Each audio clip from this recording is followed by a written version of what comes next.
Sa loob ng maraming taon, isa sa pinakamalaking tanong pagdating sa modernisasyon ng Philippine Air Force ay ito, ano nga ba talaga ang magiging susunod na multi-role fighter ng Pilipinas? Marami ng pangalan ang lumutang, mula sa F-16, hanggang sa Rafale, Eurofighter, at Gripen. Pero ngayon, may isang posibilidad na mas lalong nagiging interesante. Paano kung hindi lang iisang fighter aircraft ang kunin ng Pilipinas? Paano kung pagsamahin ng South Korean KF-21 Boramae at Swedish JAS-39 Gripen E/F? Sa unang tingin, maaaring isipin ng iba na magiging komplikado ang pag-operate ng dalawang magkaibang fighter aircraft. Magkaibang manufacturer, magkaibang bansa, at magkaibang disenyo. Pero kapag tiningnan natin ng mas malalim, makikita natin na marami pala silang pagkakapareho na maaaring magbigay ng malaking benepisyo sa Philippine Air Force. Isa sa pinakamahalagang aspeto ay ang kanilang makina. Parehong gumagamit ang KF-21 at Gripen E/F ng General Electric F-14 engine. Napakalaking bagay nito pagdating sa logistics. Kapag iisa lamang ang engine na ginagamit ng dalawang klase ng eroplano, mas madali ang maintenance, mas konti ang kailangang spare parts, at mas mabilis sanayin ang mga maintenance crews. Sa halip na dalawang magkaibang engine ang aalagaan ng Philippine Air Force, isang uri lamang ang kanilang pag-aaralan ng husto. Ibig sabihin, bababa ang operational costs habang tataas naman ang readiness ng buong fighter fleet. Hindi lang makina ang may pagkakapareho. Pareho ring compatible ang dalawang fighter sa ilan sa pinakamodernong European air-to-air missiles ngayon. Kabilang dito ang Meteor Beyond Visual Range Missile at ang IRIS-T Short Range Missile. Napakahalaga nito dahil kapag iisa ang ginagamit na missile ng dalawang fighter aircraft, magiging mas simple ang procurement, storage, maintenance, at maging ang training ng mga piloto at ground crews. Mas madali ring magsagawa ng joint operations dahil hindi na kailangang magdala ng iba't ibang missile systems depende sa aircraft. Mas maganda pa rito, posibleng makinabang din ang kasalukuyang FA-50PH fleet ng Philippine Air Force.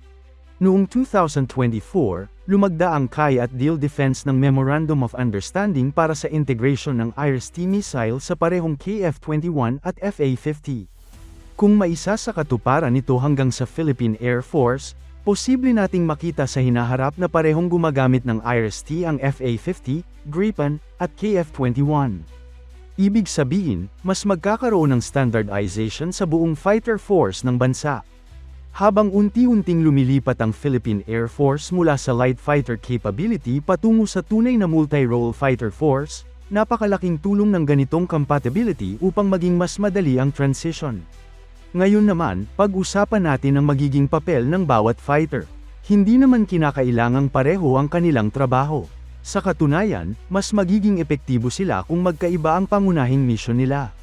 Maaaring italaga ang KF-21 bilang pangunahing air superiority fighter. Ito ang magiging pangunahing sandata laban sa mga modernong fighter aircraft ng kalaban habang nagsasagawa rin ng offensive counter-air operations. Samantala, ang Gripen E/F naman ay maaaring magsilbing tunay na multi-role platform. Kaya nitong magsagawa ng air defense missions, strike operations laban sa ground targets, reconnaissance, at maging electronic warfare. Sa madaling salita, magkakaroon ng Philippine Air Force ng dalawang fighter aircraft na may kanya-kanyang espesyalisasyon pero kayang magtulungan sa iisang operasyon. Isa pa sa pinakamalaking bentahe ng Gripen ay ang kakayahan nitong mag-operate kahit sa maiikling runway. Dinisenyo kasi ito ng Sweden para sa kanilang defense doctrine kung saan inaasahang maaaring masira ang mga pangunahing air base sa panahon ng digmaan. Dahil dito, kayang lumipad at lumapag ang Gripen mula sa improvised runways, kabilang na ang ilang bahagi ng highway. Napakahalaga ng ganitong kakayahan para sa Pilipinas. Kung sakaling magkaroon ng malaking conflict, hindi magiging limitado ang Philippine Air Force sa iilang pangunahing air bases lamang. Maaaring ikalat ang mga fighter aircraft sa iba't ibang lokasyon upang maiwasang sabay-sabay silang matamaan. Tinatawag itong aircraft dispersal, isang mahalagang strategy upang mapanatiling buhay ang Air Force kahit may unang pag-atake ang kalaban. Isa pang madalas hindi napapansin ay ang usapin ng supply chain. Kapag iisang bansa lamang ang pinanggagalingan ng lahat ng fighter aircraft, may panganib na maapektuhan ang buong fleet kung magkaroon ng political disagreements, sanctions, o pagkaantala sa supply ng spare parts. Ipinakita na ito ng kasaysayan sa iba't ibang bansa. May mga pagkakataong naapektuhan ang operasyon ng militar dahil lamang sa pagbabago ng diplomatic relations. Kung dalawang magkaibang partner nations ang magiging supplier ng fighter aircraft ng Pilipinas, mababawasan ang ganitong panganib. Kung magkaroon man ng temporary issue sa isa, maaari pa ring manatiling operational ang kabilang fleet. Isa itong uri ng strategic insurance na mahalaga sa panahon ngayon. Ngunit habang pinag-uusapan natin ang lahat ng posibilidad na ito, may isang malaking hamon ang unti-unting lumalapit. At iyon ay ang oras. Patuloy na dumarami ang mga bansang naghahanap ng bagong fighter aircraft. Para sa Gripen, lumalakas ang interes ng iba't ibang bansa. Isa na rito ang Ukraine na nagpahayag ng interes na kumuha ng humigit kumulang 100 Gripen sa hinaharap. Mayroon ding ibang mga bansang patuloy na sinusuri ang Gripen bilang posibleng susunod nilang fighter aircraft. Habang lumalawak ang listahan ng mga potensyal na customer, lalong nagiging abala ang production line ng Saab. Ganito rin ang sitwasyon ng KF-21 Boramae. Ngayong nagsimula na ang full-rate production para sa South Korean Air Force, unti-unti na rin itong inaalok sa iba't ibang bansa. Lalo na sa Middle East kung saan lumalakas ang interes ng ilang bansa sa bagong South Korean fighter aircraft. Kapag patuloy na dumami ang mga order, natural lamang nahahaba rin ang waiting list. Kung hindi agad makapagdesisyon ang Pilipinas, maaaring mapunta tayo sa hulihan ng production queue. At ang ibig sabihin nito ay mas matagal na paghihintay bago makarating sa bansa ang ating mga bagong fighter. Kaya naman napakahalaga rin ang financing mechanism na matagal nang hinihiling ng Department of National Defense.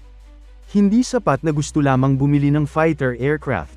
Kailangan ding magkaroon ng sapat na legal at financial framework upang makapaglaan ng pondo at makapag-reserve agad ng production slots. Kung maantala ang proseso ng financing, maaaring maunahan tayo ng ibang bansa na handa nang pumirma ng kontrata. At habang sila ay tumatanggap na ng kanilang mga bagong fighter, tayo naman ay patuloy pang naghihintay. Marami ang umaasang sana ay naisama sa special session ng Kongreso ang mga kinakailangang pagbabago sa Presidential Decree 415 upang mapabilis ang defense financing. Ngunit sa kasalukuyan, hindi ito nangyari. Dahil dito, nananatiling malaking hamon ang paghahanap ng mas mabilis at mas flexible na paraan upang pondohan ang mga malalaking defense acquisition projects ng bansa. Ngayon naman, pag-usapan natin ang pinakahuling development na lalong nagpainit sa usapin ng KF-21. Ayon sa isang post sa X ng Pinoy defense enthusiast na si Parabellum, kasalukuyan umanong nagsasagawa ang Korea Aerospace Industries o KAI ng high-intensity package negotiations kasama ang Department of National Defense ng Pilipinas. Layunin umano nitong ma-export ang 20 KF-21 Boramae para sa Philippine Air Force. Ayon pa sa post, isinasapinal na ang mga detalye ng industrial support package, loan package, at iba pang contractual clauses bilang paghahanda sa posibleng kontrata. Bagamat wala pang opisyal na kumpirmasyon mula sa gobyerno ng Pilipinas o South Korea tungkol sa pagpirma ng kontrata, malinaw na isa itong napakahalagang indikasyon na seryoso ang usapan sa pagitan ng dalawang panig. Kung magtatagumpay ang negosasyon, maaari itong maging isa sa pinakamalalaking defense acquisition ng Philippine Air Force sa kasaysayan.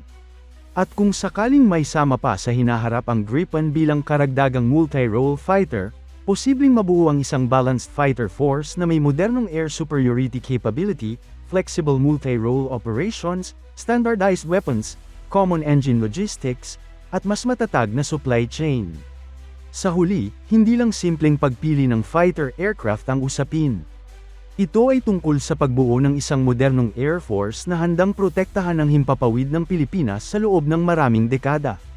Ang tanong ngayon, magiging sapat kaya ang political will, financing, at tamang timing upang maisakatuparan ang planong ito bago tuluyang mapuno ang production lines ng mga bansang nauna ng umorder. Ang susunod na mga buwan ang maaaring maging pinakaimportanteng yugto sa kinabukasan ng Philippine Air Force.